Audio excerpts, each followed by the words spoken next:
that was in olden days, and now we go into nowadays.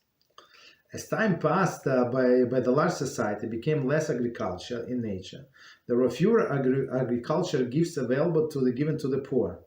And plus, I'm always thinking like even these poor people did not have horses and donkeys, like, and so they would have to carry everything on their back from where they from the field to their house. Of course, they were allowed to sell this and take it and keep the money. Yeah, there is no problem. But still, like, it's a big burden just because there is a gift, just because somebody left this sheaf, like a forgotten sheaf. But it's like 20 miles from me, so I'm not sure if it helps me very much. Okay, so that's just another point. Unfortunately, the number of poor people increased to the point that it became very difficult for the city to maintain their charity fund. Consequently, impoverished people were generally sustained by approaching the general population and collecting whatever amount possible to provide for their needs. So that's actually, I'm not sure when did it start, but that's the system that we have right now. So of course there is like separate organizations and that try to help some poor people who approach them and they investigate this and that, or this poor people. So I mean, it's impossible to help everybody. So we do not have funds. So all of these poor people, they can come to you, then knock at your door, not knock at my door, and ask for tzedakah. So nobody's stopping them. So, but in olden days, it was, as we said, for example, in Europe, it was very organized. So it was community responsible for feeding them. Today, we live in an industrial society. Consequently, poor people are not able to collect the agricultural gifts established for them in the Torah, right? So Torah said they give them, okay, but guess what? There is no fields, okay. I mean, there are no Jewish owners. So the rabbis determined that a poor person is one who does not have a basic necessity for an entire year. So I mean, same concept. So as I said, in my mind, like many people qualify for that.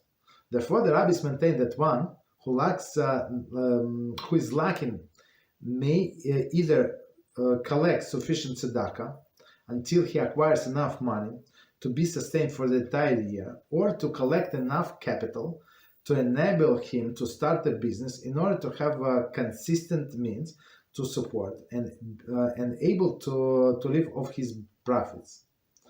If he is married and has children, that amount would include them as well. So let's try to understand. So he said, so if today, if a person does not have enough money to support himself for the entire year, so he actually is allowed to collect, right? Or to collect just to start his business. Well, so that's our goal, and we're going to learn that the best tzedakah, the highest tzedakah, is to a poor person, is to make himself sufficient so he can make money. I mean, if you can get them a job, that would be the best. If you can pay for his schooling for training, like technical some there is like tech schools, whatever, to get him some education, some degrees. So it would be the best investment, so he can sustain himself. Yourself. Continue. Determine. 1 second. Let me see how long is it. Any questions on what we said so far? Because it's a long story.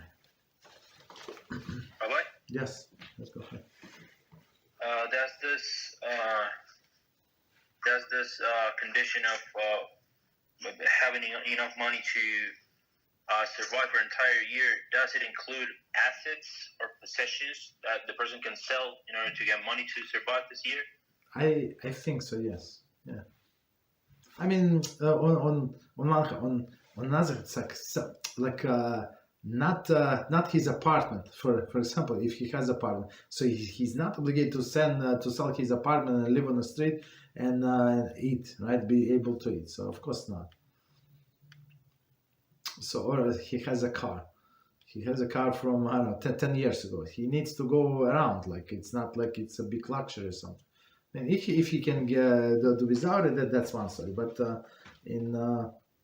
if he has a stocks, right, and or bonds, and he does not want to sell because there is another 3 years to this maturity. So it's not a good reason.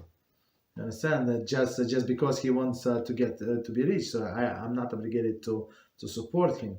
And as we said, since like today's the story is very different, so they approach general populace and they try to ask for money. Many people don't give, or give like a minimum. So I don't know. There's some people to come to my show to get tzedakah, but the shul that I pray, they have a policy. You go to Rabbi and he decides. I'm sure how much he gives. It's his business.